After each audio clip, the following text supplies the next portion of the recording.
mu mwaka w'igihumbi kimwe na magana cyenda na mirongo icyenda na kane,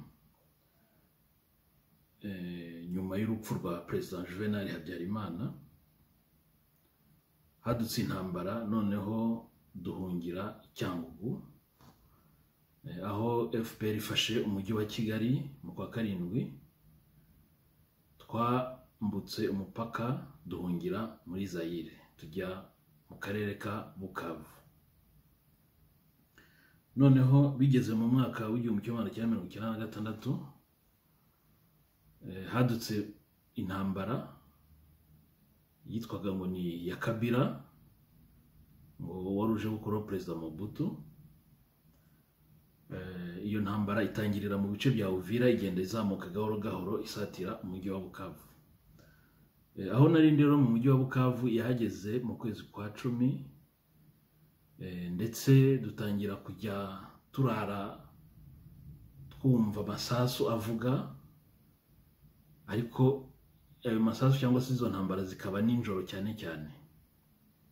Ku manywa nta kintu twakundaga kumva.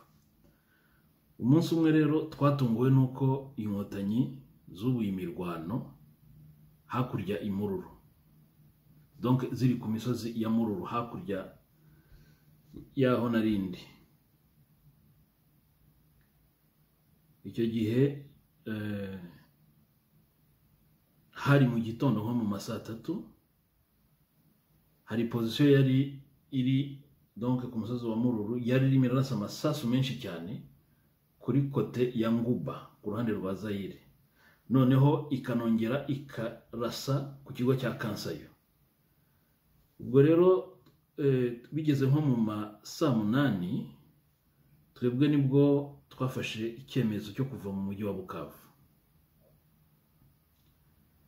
Ntabwo twari twenyine, hari n'izindi famiye z'abanyarwanda bari batuye hafi aho ngaho.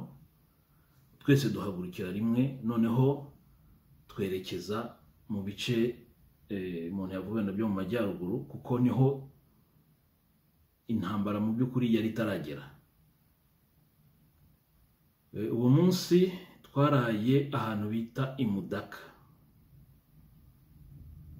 ndetse aho ngaho tuhasanga hari ikintu nakwita nka position y'abanyarwanda, ku buryo batubonye bagatangara cyane. Tukababwira tuti umujyi bagiye kuwufata, bon tukarara aho nyine. Ubwo nabo bagatangira kwitegura, kuko inkambi ya Mudaka icyo gihe yari itaravamo, yari kiri aho nyine yari yarashinzwe. Ubwo rero twebwe umunsi ukurikiyeho twakomeje urugendo twerekeza i Kavumu. Turagenda tunyura mu nkambi ya Inera, duhasanga ndetse impunzi zo mu bindi bice bya Bukavu nazo iza mbere zarahageze, zatangiye ku hiyinstara. Bon, Inera turakomeza turaharenga, tugenda turenga ni Kashusha, noneho turagenda tujya i Kavumu ku kibuga cy'indege, abariho twiyinstara dutegererezaho. Ubwo hagati aho nanyuzagamo nkajya mu nkambi, nkajya kureba abantu b'inshuti twari twarabanye mu nkambi, nkongera nkagaruka gutyo gutyo.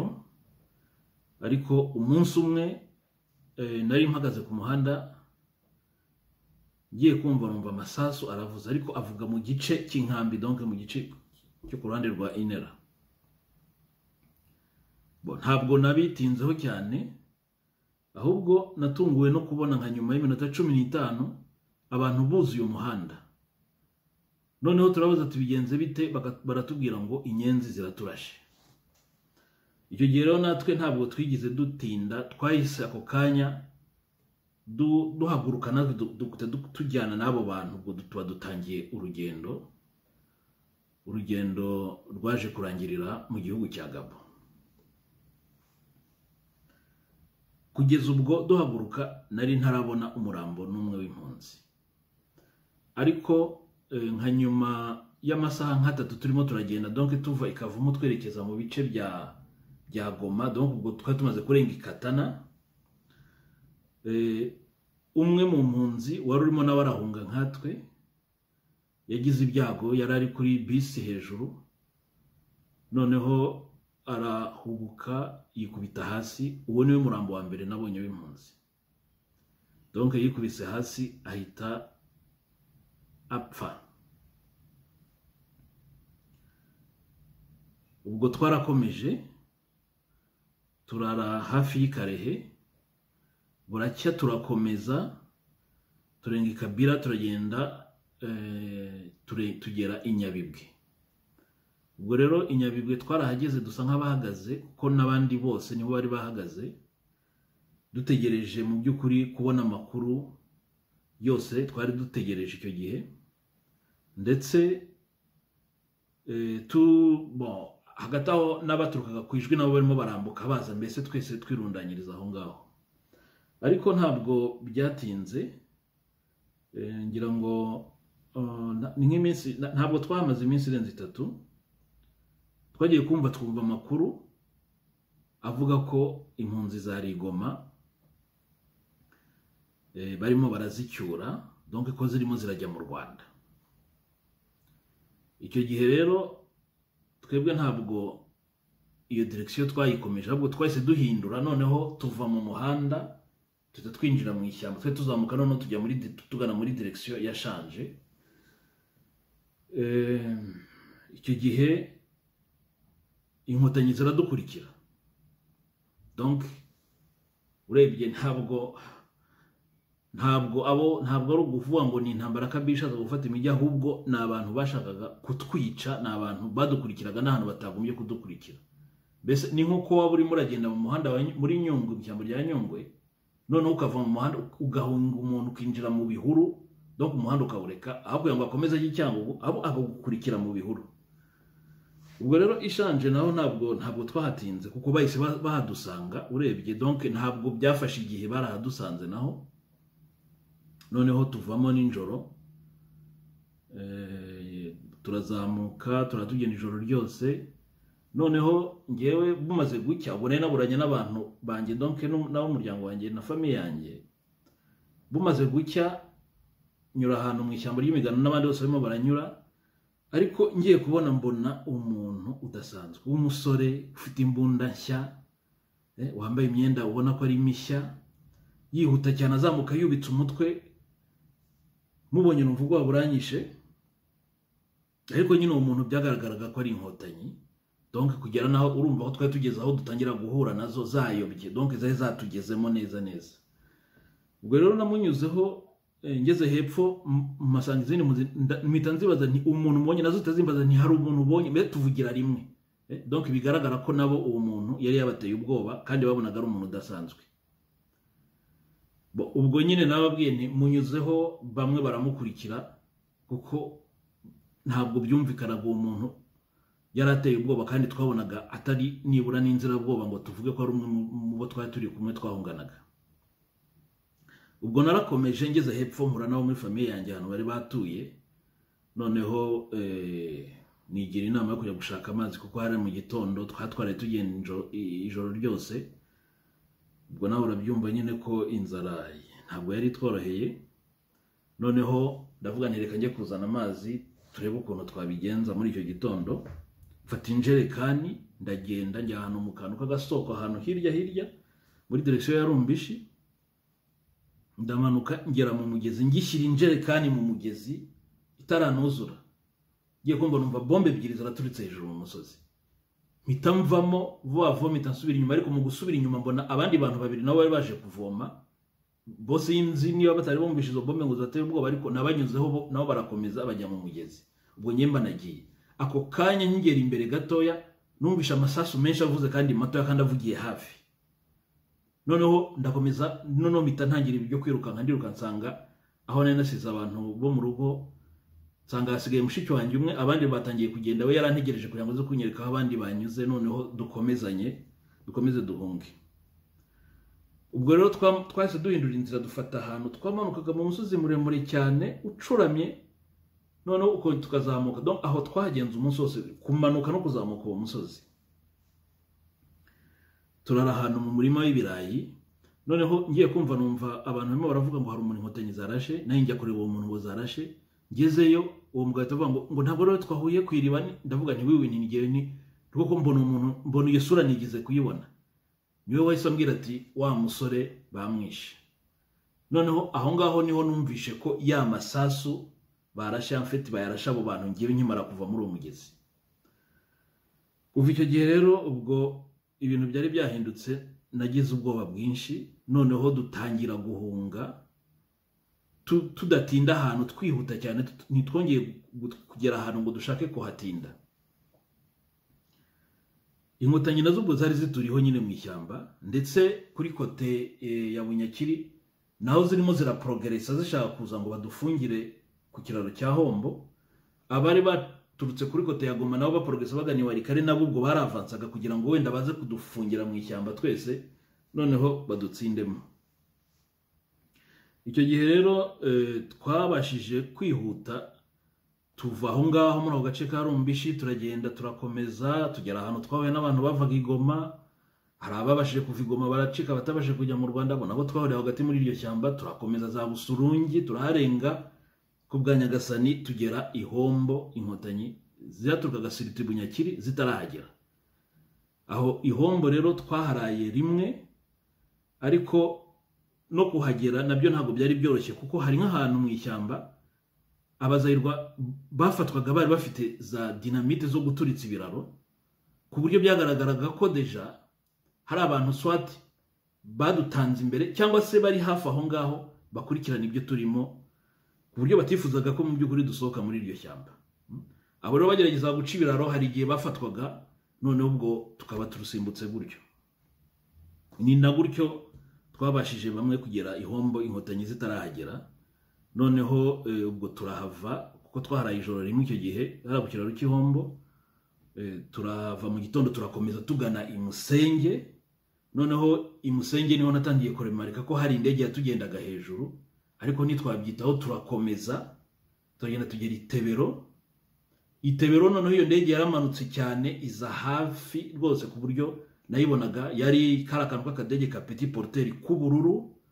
Ako kadege karamanukaga kaza hasi cyane ku buryo abona aho karimo karatureba. Ngewe nabanje kugira ngo wenda ni n'imbunda kari karangariye, kuko hari ahantu aho ngaho hafi ya Tebero hari amakamyo abiri afite ibibunda bifite iminwa myinshi. Nagize ngo nicyo yarangariye, ariko mu by'ukuri ntabwo ari byo, kuko n'abantu hari n'abavuze bati ahubwo turi no mu mashyamba, akadege nako twarakabonye. Numva ko mu by'ukuri ari indege yatugendaga hejuru, isa nkaho ari ya surveillance.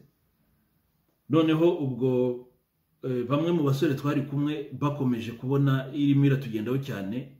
Hari umwe wagerageje kuyirasa amasasu, noneho kuva uwo munsi sinongeye kuyibona, yahise igenda. Kuva uwo munsi ntiyongeye kugaruka. Donc navuye aho ngaho Itebero tugera i Walikale, iyo ndege sinongeye kuyibona.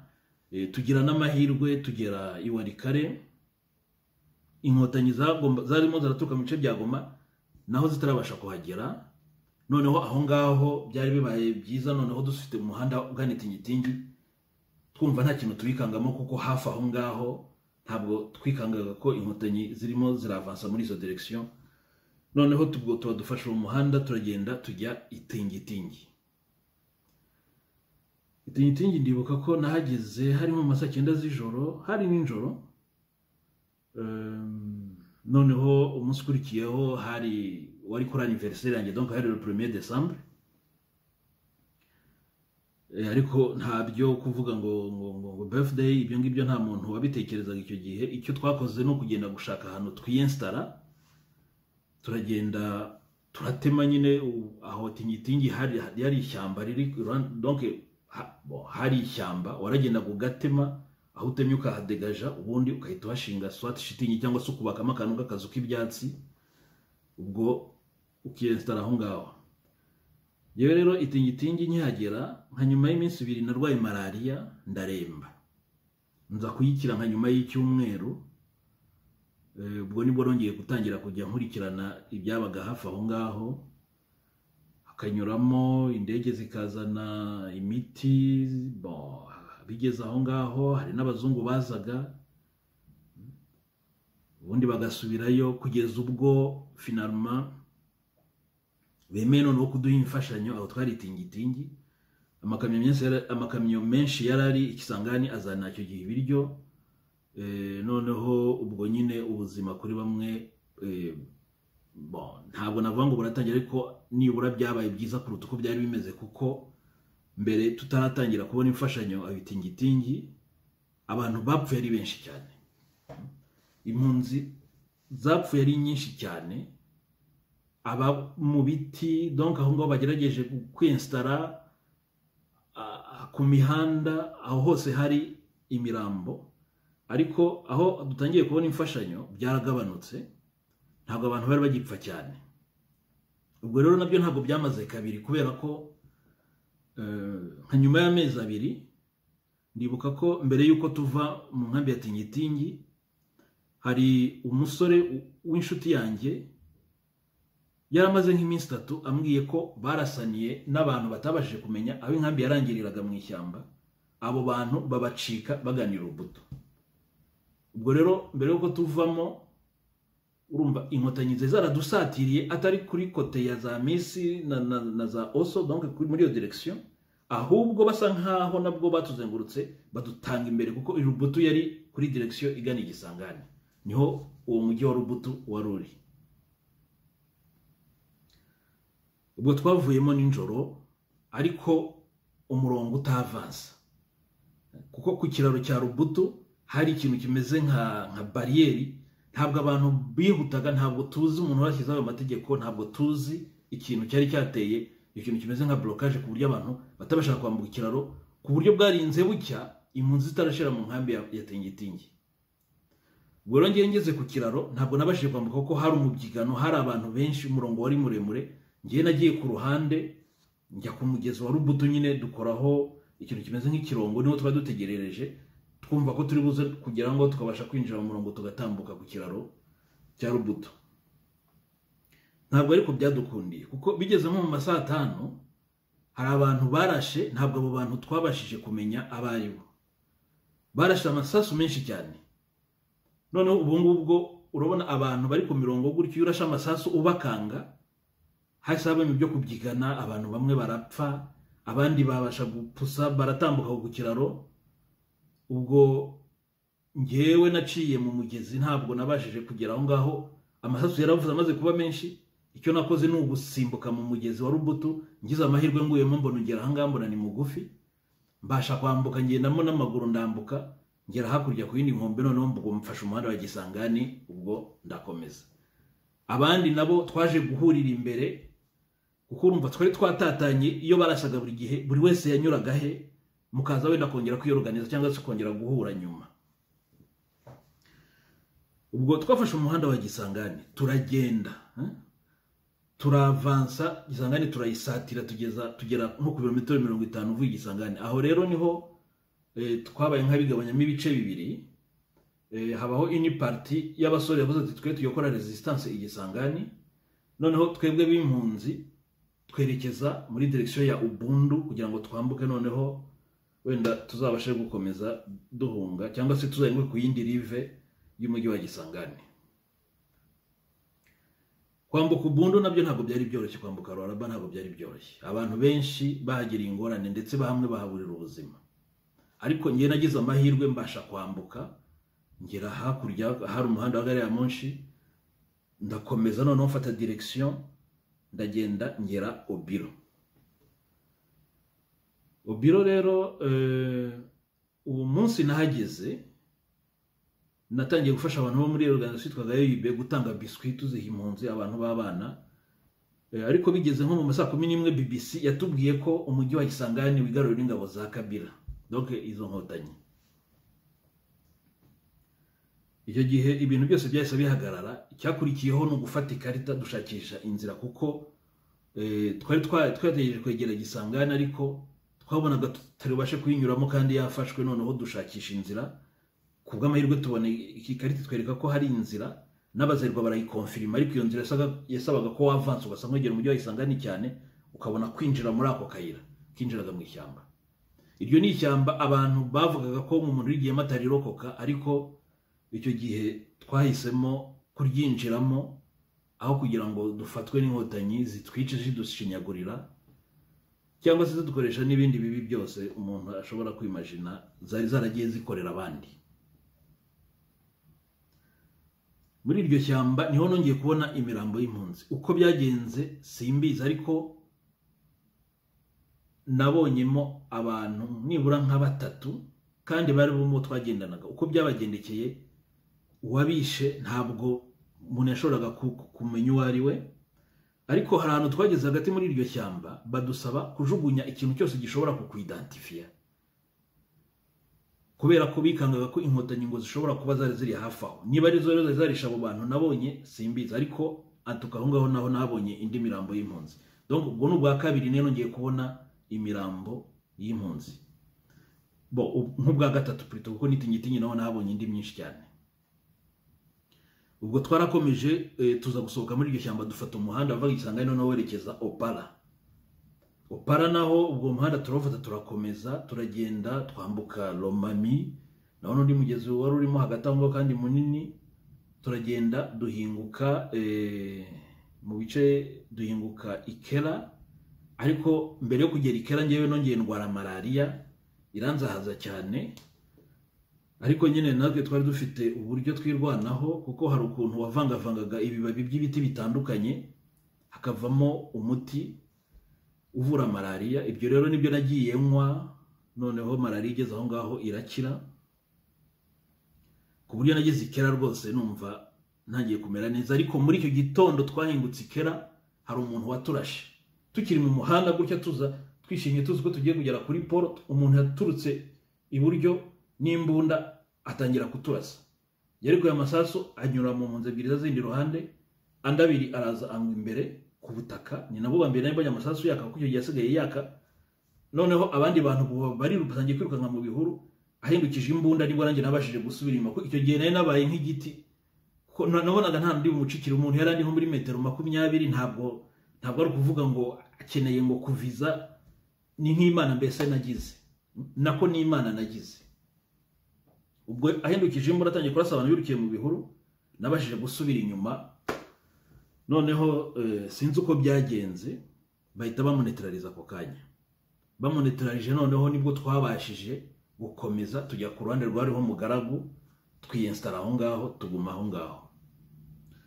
Ubwo tumaze guteka, tumaze gukora ibintu byose twari dukeneye gukora ako kanya, twakomeje umuhanda twerekeza Mondombe. Kuva ngo Ikera ugera Mondombe, aho niho nongeye kubona indi mirambo myinshi y'impunzi, iziri mu muhanda, zapfiriye mu muhanda, izaguye mu duferege, iziri mu biti. Aho niho nongeye kubona imirambo myinshi y'impunzi, ku buryo byari biteye ubwoba. Noneho twari dusigaye turi bakeya, ku buryo n'undi wese yashoboraga no kutugirira nabi, kubera ko nyine nta buryo bwo kwidefanda twari dufite. Ubwo twarakomeje tuva mu Ndombe tugera i Bokungu turaharenga twerekeza Ingende, ariko hagati aho ngaho hari ahantu twageze abazerwa batubwira ko hari abasirikare ba Kabila, donc izo nkotanyi zavuye mu bice bya Basankusu zije gufata umujyi wa Bwende, zihageze zihicira abantu, zitubwira ati muri 1 km ya bifurcation ziciyeho abantu. Icyo gihe rero ibintu byarushaho kutubana bibi. Noneho tugerageza kurindana kugira ngo turebe ko twaba nibura benshi mbere yo kwiyahura kuri aho muri ako gace baratubwiye inkotanyi zatsinze abantu b'impunzi benshi.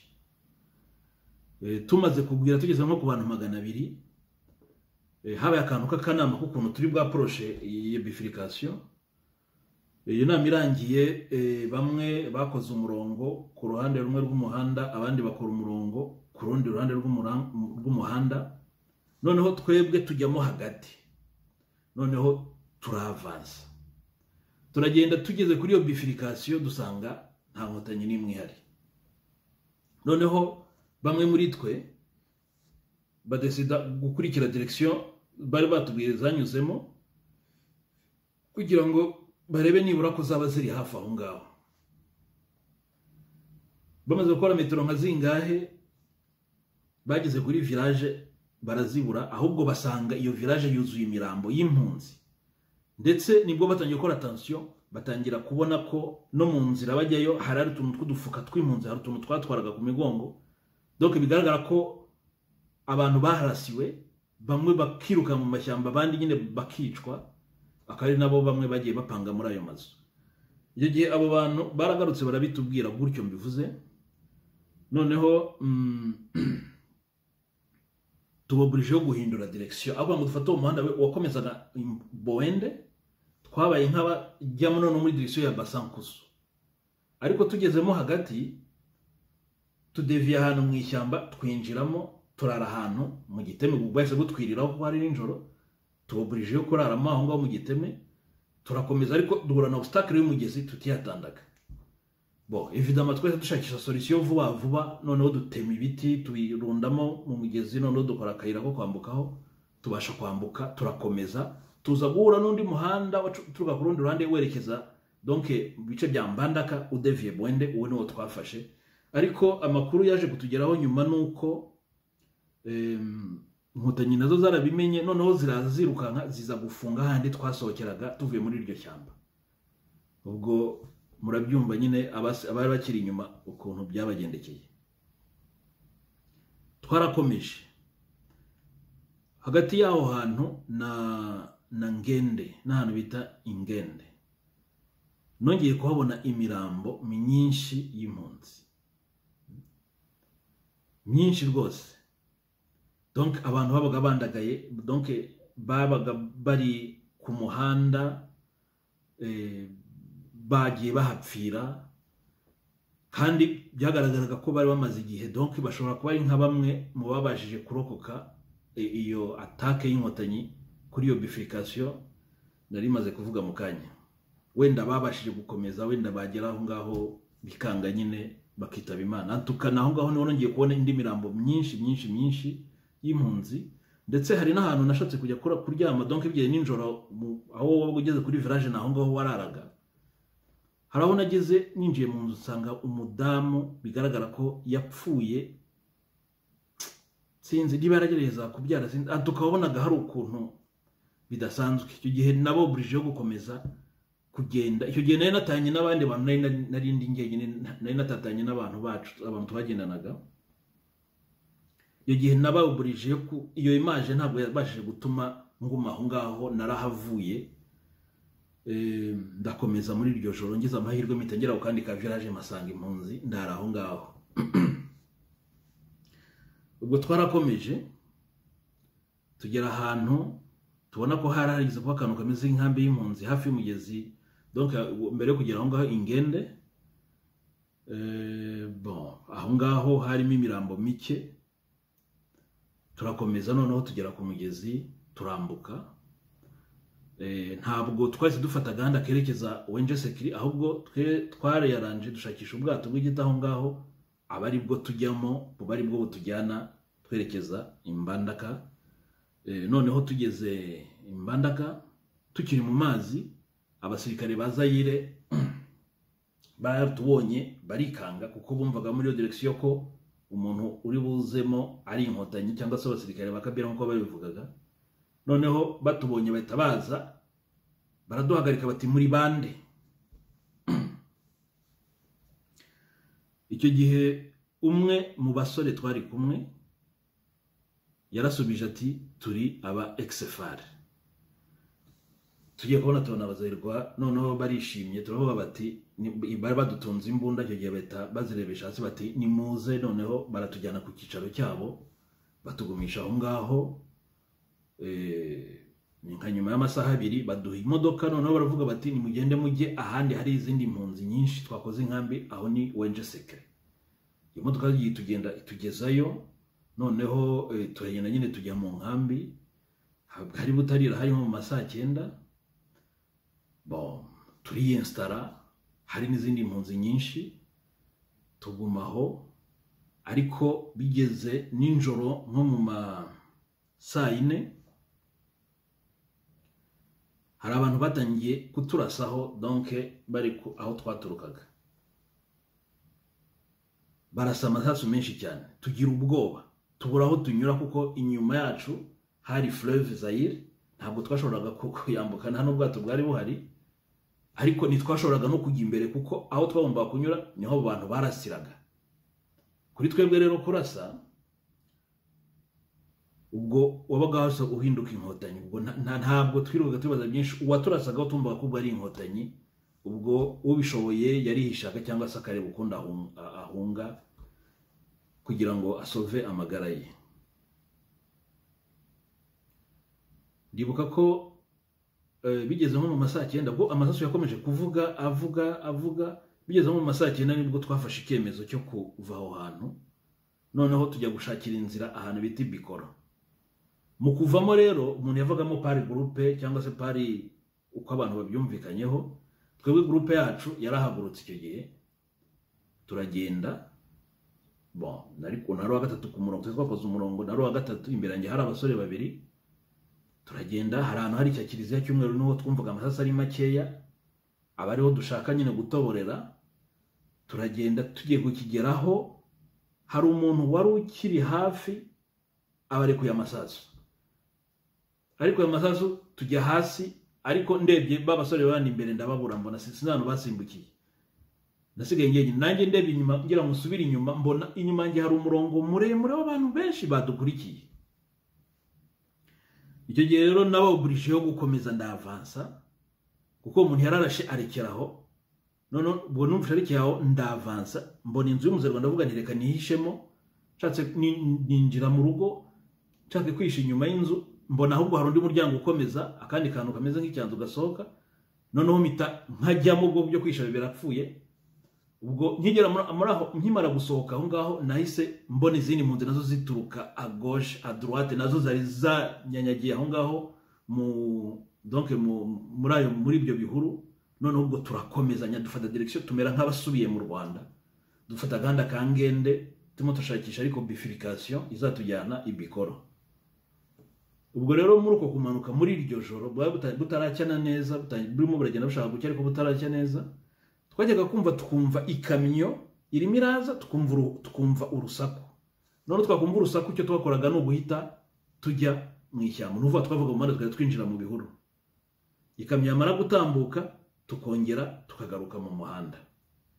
Gutyo twabikoze nk'inshuro 3. Ubwo twumvaga ikamyo irimo iraza twahitaga directement twinjira mu bihuru. Yamara kurenga tukabaruka ariko tugaruka. Ubwo turakomeza bumaze gucya, noneho twendaga kugera kuri bifurcation yatujyanaga ku gahanda katujyanaga mbese Ibikoro twashaka kujya. Haje indi kamyo iturutse Imbandaka, yari twawe n'umuzungu. Uwo muzungu araza atugezeho arafrena arahagarara, aratubwira ngo nidusubire ngo Imbandaka, ngo rwose ngo yari umusirikare wari wasinze, ngo niwe warashe. Turambwira tuti ntabwo ari umusirikare wasinze kuko imbunda twumvaga zari zirenze imwe, zari nyinshi, ntabwo ari umusirikare wari wasinze. Turamutsembera turanga, arinsista natwe turanga. Noneho ageze aho ngaho tubwira Muringara, numvise binantangaje, uretse ko wenda ubwo yari arize nyine, aratubwira ati ibikare ba Kabila barabafata. Turamwihorera, ariko ngewe nkomeza kumobserva. Hari abahungu babiri baje bafite imbunda, noneho ahita begera abwira ngo izo mbunda mbahangaye. Baramubwira ati ntabwo tugurisha. Turakomeza ku buryo numvishe bintangaje, ariko nta n'igitangaje kirimo kuko gahunda yari ukudutsemba bakatwicira mu mashyamba pari turemuye, kandi nta buryo bwo kwidefanda dufite. Ibyo byavuyeho turakomeza tugenda tugera i Bikoro, tuhagera ku mugoroba. Abapadiri baho batwakira neza, baradutekera. Icyo gihe baradutekeye, ntabwo twiyaranje ko twadusanze twiyaranja mu mirima y'abazayirwa. Noneho mu gitondo batuzanira ubwato, ikintu cy'icyombo cyo mu biti, tujyamo, kigomba kutujyana kikatujyana muri direction ya Irebu. Noneho tukareba ukuntu twagera ku mupaka wa Kongo tukambuka muri Kongo Brazzaville. Ubwo bwato rero twabugiyemo, baduha ubwato koko turagenda, ariko tugezemo hagati abari babutwaye babazarwa baratubwira ngo mazutu irashize. Batwereka ikirwa kitari gituyeho abantu, baratubwira ngo nitureke badusigeho, noneho basubire i Bikoro kuzana indi mazutu, noneho badukomezanye. Ibyo bitubwiye turabyanga, twarabyanze. Barinsista turanga, turavuga ati ntabwo turi buvemo, ahubwo niba mwebwe mushaka kujya kuzana iyo mazutu nimuhamagare abarobyi babazayirwa babatware mu bwato buto, mugende noneho muze kuyizana muradusanga hano. Twanga kuva mu bwato. Ubwo koko bageze aho ngaho bavamo baragenda nako kato bashaka donc bahamagara abantu barobaga hafi aho batwara mu kato baragenda, twebwe tuguma muri ubwo bwato. Nko mu masaa 9 haje umuhengeri uteye ubwoba, haje umuhengeri, ubwato buricunda tutegereza ko buri bumanuke mu mazi, turaheba. Kandi nabwo bwari bufite ibintu by'intoboro, ari nako amazi arimo arinjiramo. Donc byasabaga ko abari bicayemo imbere bagombaga kutangira kumena amazi. Ngiye icyo gihe nari nicaye hejuru, nari nuriye hejuru y'ubwato. Bagombaga bose gufata ufite isafuriya, ufite gukomeza bamena amazi kugira ngo butuzane no tukamanuka tukarohama. Ubwo noneho abandi hari ikindi kirwa cyari byegeranye, cyari gituyeho n'abantu, bagakomeza babona ikintu mu mazi ariko babona ntabwo kivaho kiri. Baraza baratwegera, turabwira tuti mudukuremo hano. Baranga, tubaha amafaranga, bati noneho mureke tubaha amafaranga, tubaha utuntu twose twari dufite. Baremera, noneho bazirika ubwo bwato ku mato yabo, baratangira baragashya, baragenda badushyira kuri cya kirwa cyabo cyari gituweho, cyari gituwe, kitari kimeze nka kimwe bashakaga kudusigaho. Ubwo twaraye aho ngaho, cyari gituwe ariko nta kintu cyo kurya byo kuri cyari giye, kuko muri uwo mugoroba twagerageje gufuya ahantu hose mu turere niba twabona nibura imyumbati cyangwa se ikindi kintu umuntu ashyira mu gifu, ariko turaheba. Donc tubona kugira ngo turiho n'ibyo bisaba ko turi bwataka abo bantu mu mago, kandi babe batugire neza, turabyihorera, turemera, turariraho, turavuga turi byose mu gitondo turakomeza, ntabwo turi bupfe. Ariko bigeze nko mu masaa 10, ngiye nari nsinziriye, ngiye kumva numva amasasa aravuze, numva abantu bavugije induru, numva abantu baravuze ngo muzane grenade, ngo muzane imbunda, muzane grenade, barasakuza cyane. Ubwo natwe duhita duhagurukira hejuru, dutera hejuru, tini muzane grenade. Noneho abo bantu barashe n'abantu bafeti babonye abasirikare 3 b'abazahirwa baje muri iryo joro bashaka kutwiba ubwo bwato. Abo bavugije induru bahita babarashe, tuba twabyumvishije. Ubwo rero nyine ni gutyo twenterinye, tuvuze induru, noneho abazahirwa bagira ubwoba, babonye turi benshi kandi babona turimo turabamenasa ko turi bubusandaza ubwato batari bubujyane. Noneho icyo gihe dufata icyemezo cyo kumvikana, turabwira tuti mwebwe iyi ngunguru yamaze tumuzanye iradutwara twese, twebwe icyo dushaka nuko mudushyira ku mupaka wa Kongo, ubundi bwato mu bukomezanye twe ntabwo dukeneye. Twebwe dushaka, turimo turihungira kugira ngo dukize ubuzima bwacu, nta kindi. Ubwato ntacyo bitubwiye. Ubwo turumvikana twese tujya mu bwato nyine, ariko ubwo twebwe tuba dutakaje abantu 3, ndetse tusiga ngo tutabashije no kubashyingura. Turagenda duhinguka Ilebu, twahingukiye ku gasoko dufite inzara iteye ubwoba. Tugira amahirwe abantu bari mu isoko bahita biyibwiriza vuba vuba, bashyira amakwanga hamwe, ibintu byose twashoboraga kurya bahita baduhereza mu bwato. Turakomeza tutavuyemo, turakomeza turagenda. Noneho tugeze ku mupaka wa Kongo, hano twari kwambukira ahantu bita Gombe, n'akantu k'aka village kitwa Gombe. Abo ngabo bazahirwa twe twazagiye, bari batwiciye abantu 3, badusiga aho ngaho, bakomezanya ubwo bwato. Ubwo natwe tuguma aho ngaho, dutangira kwiga uburyo turi bwambuke tukajya Irilanga ninjoro. Ariko ubwo ngubwo Kabila nawe yaramaze gufata Mbandaka, abantu biciwe za Kisanga na Prito, abantu biciwe Mbandaka.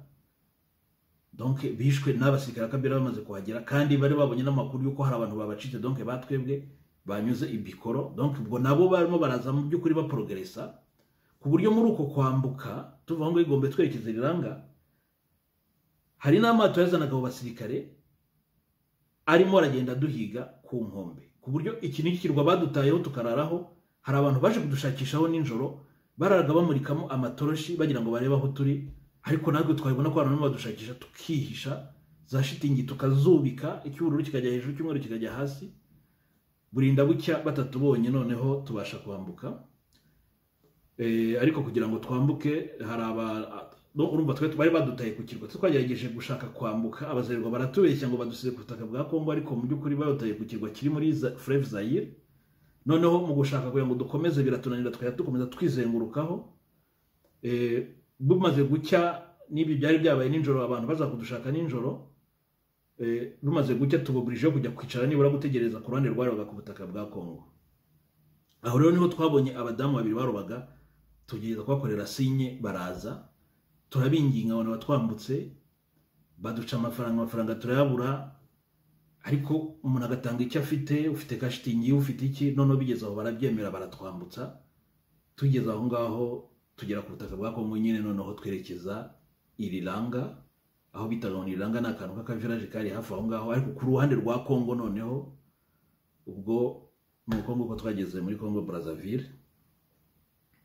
Turagenda tugeze Irilanga dusanga hari n'abandi bantu benshi, bamwe mu bo tutabonaga duhura nabo aho ngaho.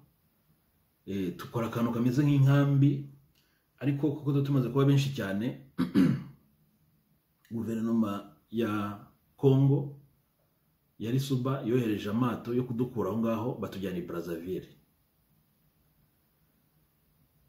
Bon, umunsi rero twagendeyeho tukimara kugera mu bwato, umwe muri bashiki banjye yese agwa muri koma, noneho tumujyana ahantu bavuriraga muri ubu bwato, ndetse ni naho yaje kugwa, donc twenda kugera i Brazzaville. Ubwo rero twenda kugera i Brazzaville hari ahantu twageze, inkotanyi zari Kinshasa ziraza zihagarika ubwo bwato, zitangira kunegosya kugira ngo batujyane i Kinshasa, noneho wenda batwice se cyangwa se batujyane mu Rwanda. Icyo kintu rero cyaradutindije cyane kuko twamaze amasaha menshi cyane bari muri izo negociation, ndetse hari n'ibindi byinshi byabaho ntabashije gukurikirana kuko ngewe nari nkiri mu gahinda, nari maze kubura umuvandimwe, donc numva ibintu byose mu by'ukuri nta kintu bikimbwiye, numva ibintu byose byataye essence, ntabwo nabashije gukurikirana. Ariko ndibuka ko nubwo bose ntakurikiranaga, hari igihe numvisha amasasu, nyuma nza kumenya ko ngo ari abasirikare ba Kongo bayarasaga ayo mato y'izo nkotanyi zabatangiriye mu mazi. Finalement byaje kurangira twakose i Brazzaville, tuvamo, noneho twebwe umurambo turawumanura nyine, abantu turi nabo mu Croix Rouge, ubwo umurambo barawujyana, natwe turaraho. Yari ijoro ribi cyane kuko uwo mushiki wanjye wari umaze kwitaba Imana, Serine Muhimpundu, umurambo we nta nubwo bahise bawujyana nibura ngo bawujyane muri morgue, ahubwo bawushyize hafi aho ngaho ku buryo aho nari ndyamye narakangukaga nkawubona. Ibyo rero bigatuma numva ntameze neza, bikantera agahinda gakabije. Ariko nyine mu gitondo byageze aho ngo baraza baradutwara batujyana i Biroro. Ibiroro ni ahantu bavugaga ko ngo house ikigo cya gisirikare, ariko mu by'ukuri hafi aho ngo hari n'ikigo cya gisirikare, batwestara aho ngaho abariho tuguma.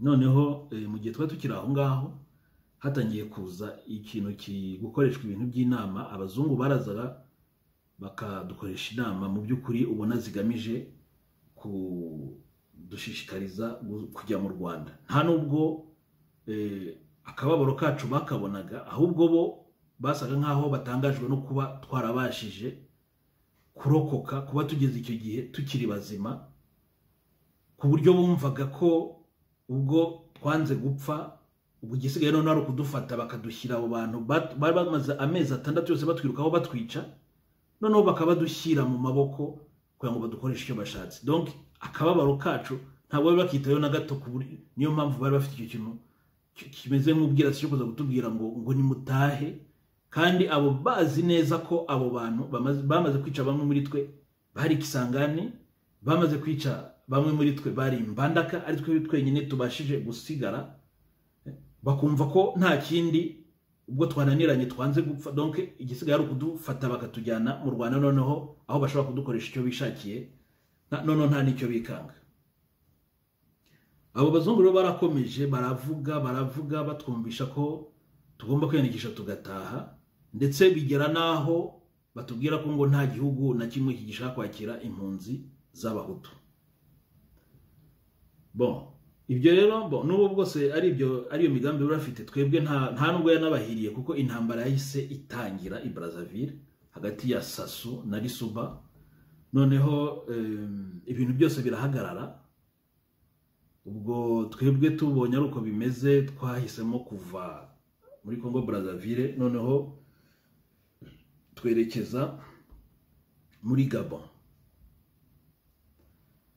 Iminsi yakurikiyeho twarahagurutse tuvango i Biroro, turagenda turara kuri 45, tuva kuri 45 twambuka Refini, turakomeza turagenda tugera ahantu bita ngo. Noneho ngo twahavuye umunsi ukurikiyeho ngira ngo tugenda tujya Njambara tuza kubanaho kuharenga inzira yose dufata umuhanda wose turagenda tugera Irekana. Noneho aho Rekana rero ni hari kuri desert, donc niho urebye desert nini yatangiraga kubona, handi hari umucanga ariko aho ho byari umwihariko kuko nta n'igiti washobora kubona. Iyo desert rero niyo yagabanyaga Congo na Gabon. Ubwo twayinjiyemo tugendamo nk'iminsi ngahe kubwa Nyagasani tubasha guhinguka Lekoni, donc twahingutse kuri kote ya Gabon mu ka village kitwa Lekoni. Noneho tuhageze baratwakira tujya kwiyandikisha kuri polisi, badushyira ahantu mu bintu by'ibizu.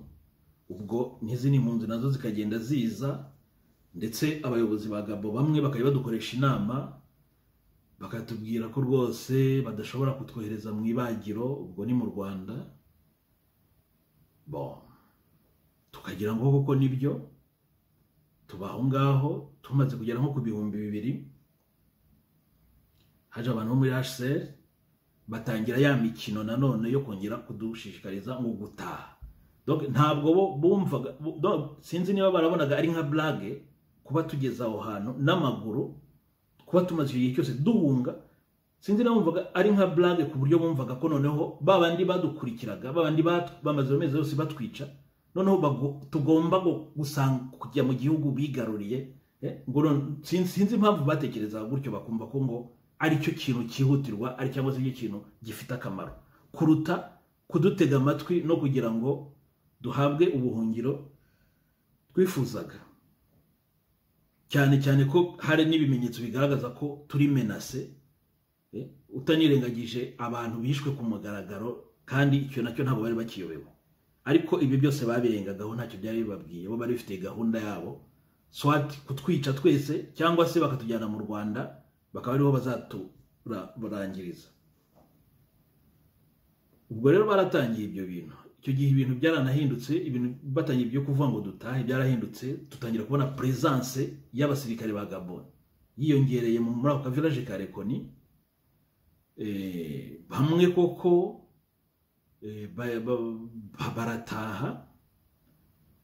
Noneho ariko kugira ngo batahe hari ahantu badushyize mu kintu cy'igishuri batukusanyirijemo, batangira kutwereka ko mbese uretse gutaha nta yindi, donc nta yindi avenir, nta bundi buryo bwo gukomeza kubaho ngaho muri Gabon mu mahoro buhari. Baturyamisha hasi. Icyo gihe abantu benshi baratashye kuko wavanze ndashaka amazi yo kunywa, ndashaka kwihagarika, batikeka niba ugiye gutaha mu Rwanda, bakaribwa abasirikare bakwemerera gutyo kugeza ubwo abantu benshi b'abasivile cyane cyane bavuyemo, donc no kuvuga impunzi zisanzwe batigeze b'abasirikare, donc bavuyemo baragenda. Twebwe twagumye aho ngaho. Abo basirikare ba Gabon, sirito aba bazungu, ubona ko ari abazungu kuko harimo abantu bameze nk'abafaransa, bakavuga ngo hano hantu ngo byanze bikunze harimo abantu babuze mu gisirikare cya kera cy'u Rwanda.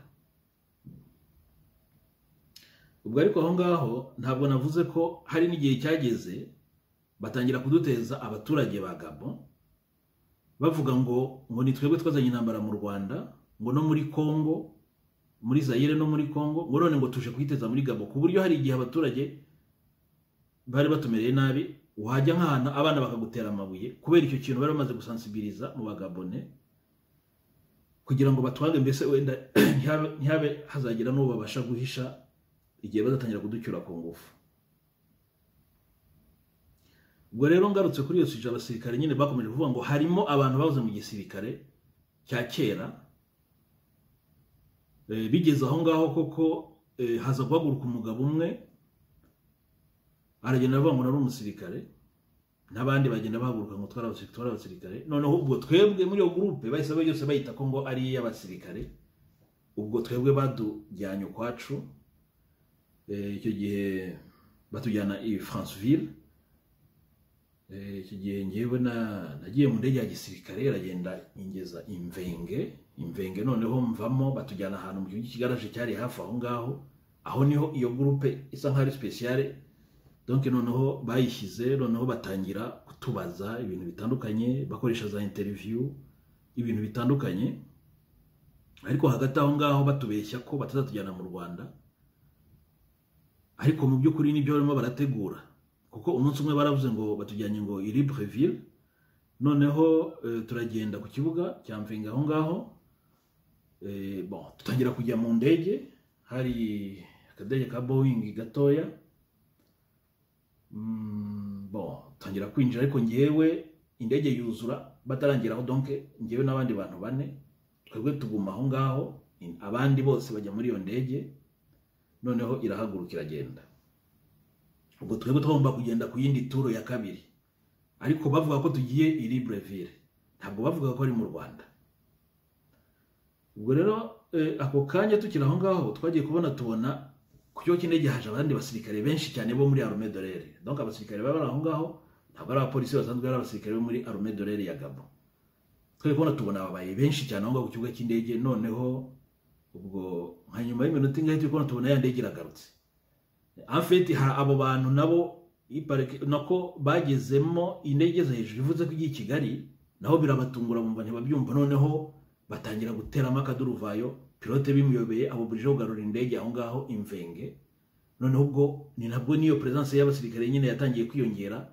Ubwo bahita bafungura indege nyuma, usohotsemo bakubita, usohotse bakubita muri abo bantu bari muri iyo ndege. Noneho natwe bigeze aho ngaho badusanga twe twicaye ku kigo cy'indege, natwe batwabukamo n'inkoni, baradukubita batwinjiza mu modoka by'ibitagisi, badusubiza muri cya kigaraje. Muri après-midi, muri uwo mugoroba twarakubiswe. Abasirikare baradukubise uko bashaka kose, ngo ntabwo dushaka kujya mu Rwanda.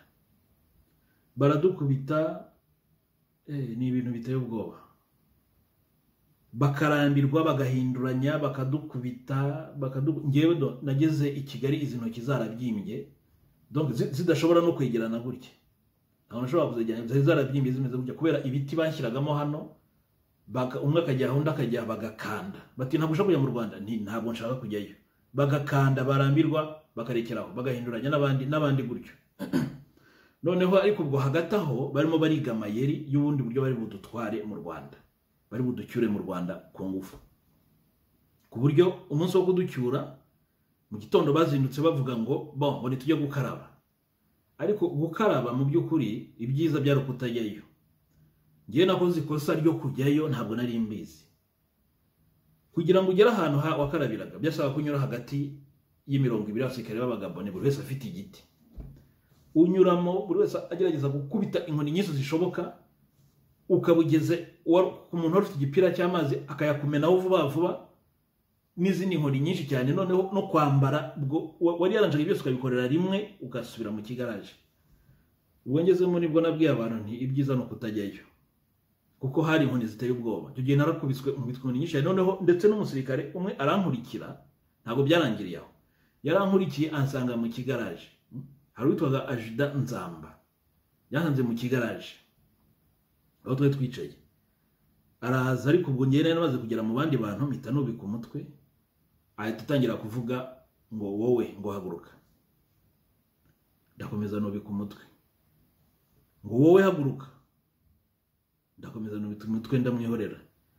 Noneho kubw'amahirwe make umwe muri bagenzi banjye we yewuye umutwe, arareba, ahita avuga ngo wiwe ngo ni wowe, ngo ngwino.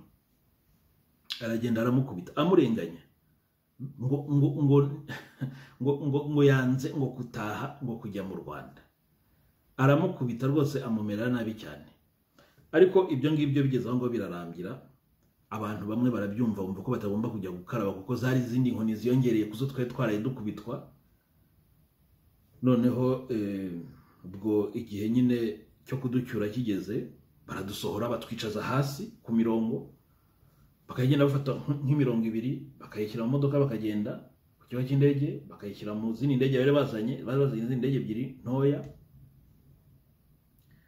Ubwo ituru yanjye igezweho, ndagenda ngeze ku kigo cy'indege, nsanga barimo barazirika abantu. ntabwo byari ukuvuga ngo uragenda uhita winjira mu ndege hoya, baragufataga bakakwicaza hasi, noneho amaboko gutya bakayanyuza munsi y'amaguru agahinguka imbere, noneho yagera imbere bakakuzirika hano imigozi cyangwa se amapingu, barangiza bakita gupfuka n'ikintu ku munwa, noneho bakaguterura gutyo bakagutereka mu ndege. Nuko nguko bagiye badutondekamo, bamwe banabazirika, bamwe atari no kuvuga ngo gusa kumuzirika gutya, noneho bakanamuzirikira no ku kintu cyo mu ndege gishobora kuzirikaho umuntu gutyo gutyo. Ubwo rero nko mu masaa 5 nibwo izo ndege zahagurutse aho ngaho imvenge zerekeje noneho i Kigali. Ubwo twari twunamye gutya uko bagiye batuzirika tunapfutse iminwa, ariko indege maze kumara nk'isaha imwe irimo iragenda, njye nagize amatsiko ndahindukira gutya ngo ndebe inyuma ku ruhande rw'abapilote. Njye nagize amatsiko ndebe inyuma nsanga harimo umusirikare ahita ntunga imbunda. Antunze imbunda mboburije yo kugarura umutwe muri position nari ndimo ndakomeza ndunama. Ubwo kugenda mpaka tugeze i Kigali, ariko ubwo muri iryo joro twageragezaga kwihambura uwo bazirikiye wenda inyuma cyangwa imbere, ukagerageza kumuhambura ku buryo abenshi twageze Kanombe twamaze kwihambura, twamaze kwikora iyo migozi ndetse no kupfukura iminwa. Ubwo twahageze ku itariki ya 12 z'ukwa munani 1997 nibwo twageze i Kanombe. Ubwo indege ikimara kuguruka kuko yaguye mu rukerera, ntabwo twahise tuvamo, haciyemo akanya gato yabanza buracya. Ubwo nyine bahise abapilote bavuyemo, noneho bahita bafungura inyuma. Ubwo bumaze gucya neza nagiye kubona mbona inyenzi iraje iravuga ngo muvemo. Ubwo nyine tuvamo, tugeze mu kibuga batwereka ikintu cy'igihangara, bavuga ati mugende mujyemo hariya. Turagenda, ngezemo mbona nitwe ba mbere, numva buranyishe kuko indege yindi yari hagurutse mbere yacu twumvaga wenda ari bo ba mbere bahageze, ariko nitwe bari bahereyeho kuko nyuma nabo baraje. Ariko ubwo ngiye nahise ngira ubwoba bwinshi, navuze nti ubu akanya barangije kubica, bese numva ntabyumva. Ariko mbonye baje nyine mpita mbona ko nari nibeshye. Nuko badushyira aho ngaho, baratangira baratwandika, baravuga ati abari abasirikare mujye hano, abari abasivile mujye hano. Ubwo ni nako nyine byagenze. Abasirikare babanza kubakoresha akantu kameze nka karasisi aho ngaho, barangije barabajyana ku ruhande, twebwe dusigara aho ngaho. Bazana imodoka bya HCR, noneho batwohereza mu nkambi ya transit yari Irunda. Ubwo nyine urugendo rwararangiye, ngarutse mu Rwanda. Ubu ndi mu gihugu cya Sweden.